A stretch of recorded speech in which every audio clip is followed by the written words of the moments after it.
ಜೈ ಶ್ರೀರಾಮ್ ಶೃಂಗೇರಿ ಸಿರಿ ಚಾನಲ್ಗೆ ಸ್ವಾಗತ. ನೀವಿನ್ನೂ ನಮ್ಮ ಚಾನಲ್ಗೆ ಸಬ್ಸ್ಕ್ರೈಬ್ ಆಗಿಲ್ಲ ಅಂದರೆ ದಯವಿಟ್ಟು ಸಬ್ಸ್ಕ್ರೈಬ್ ಮಾಡಿ.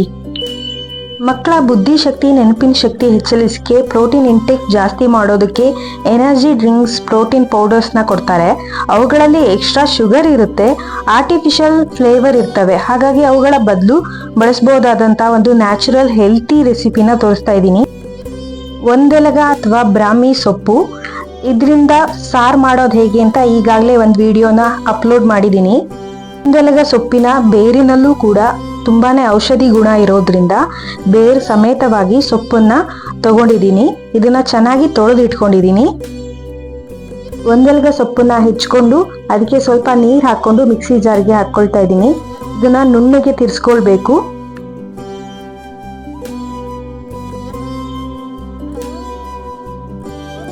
ನುಣ್ಣಗೆ ತಿರ್ಸಿರುವಂತಹ ಸೊಪ್ಪನ್ನ ಸೋಚ್ಕೊಳ್ತಾ ಇದ್ದೀನಿ.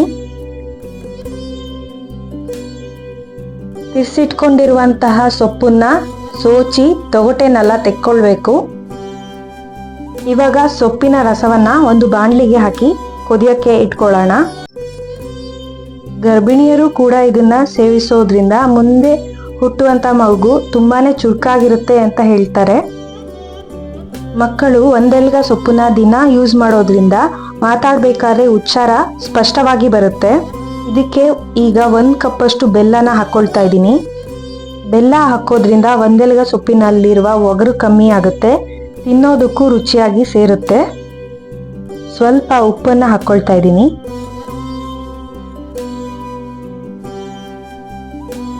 ಹಾಗೆ ಒಂದು ಮಿಕ್ಸಿ ಜಾರ್ಗೆ ಅರ್ಧ ಕಪ್ಪಷ್ಟು ಬಾದಾಮಿ, 2 ಚಮಚದಷ್ಟು ಜೀರಿಗೆ, ಅರ್ಧ ಚಮಚದಷ್ಟು ಮೆಂತ್ಯ, 10 ಕಾಳು ಮೆಣಸು, ಹಾಗೆ 1-2 ಏಲಕ್ಕಿನ ಹಾಕೊಳ್ತಾ ಇದ್ದೀನಿ. ಎಲ್ಲವನ್ನು ನುಣ್ಣಗೆ ಪುಡಿ ಮಾಡ್ಕೊಳ್ಬೇಕು. ಸೊಪ್ಪಿನ ರಸ ಚೆನ್ನಾಗಿ ಕುದೀತಾ ಇದೆ. ಈ ಲೇಹನ ಗಾಳಿ ಆಡದೇ ಇರೋ ಹಾಗೆ ಒಂದು ಬಾಕ್ಸ್ಗೆ ಹಾಕಿಟ್ಕೊಂಡ್ರೆ ಫ್ರಿಜ್ಜಲ್ಲಿಡೋ ಅವಶ್ಯಕತೆ ಇಲ್ಲ, ತುಂಬಾ ದಿನ ಇರುತ್ತೆ. ಬಾದಾಮಿ, ಜೀರಿಗೆ ಹಾಗೆ ಕಾಳುಮೆಣಸು ಎಲ್ಲವನ್ನ ನುಣ್ಣಗೆ ಪುಡಿ ಮಾಡಿಟ್ಕೊಂಡಿದ್ದೀನಿ. ಈಗಾಗಲೇ ಮಾಡಿಟ್ಕೊಂಡಿರುವಂತಹ ಪುಡಿಯನ್ನ ಹಾಕ್ಕೊಳ್ತಾ ಇದ್ದೀನಿ. ಈಗ ಇವೆಲ್ಲವನ್ನು ಕೂಡ 30ರಿಂದ 40 ನಿಮಿಷಗಳ ಕಾಲ ಚೆನ್ನಾಗಿ ಮಗಚ್ಕೊಳ್ಬೇಕು. ಚೆನ್ನಾಗಿ ಪಾಕ ಬಂದು ಈ ಲೇಹ ಜೇನುತುಪ್ಪದ ಹದಕ್ಕೆ ಬರಬೇಕು, ಅಲ್ಲಿವರೆಗೆ ಮಗಚ್ಕೊಳ್ತಾ ಇರಬೇಕು. ದಿನಕ್ಕೆ ಮಕ್ಕಳಿಗೆ ಆದ್ರೆ ಅರ್ಧ ಚಮಚ, ದೊಡ್ಡೋರ್ಗೆ ಆದ್ರೆ 1 ಚಮಚ ತಿನ್ನೋದ್ರಿಂದ ಆರೋಗ್ಯಕ್ಕೆ ತುಂಬಾನೇ ಒಳ್ಳೆಯದು. ಒಂದೆಲಗ ಸೊಪ್ಪಿನ ಲೇಹ ರೆಡಿ ಆಗಿದೆ.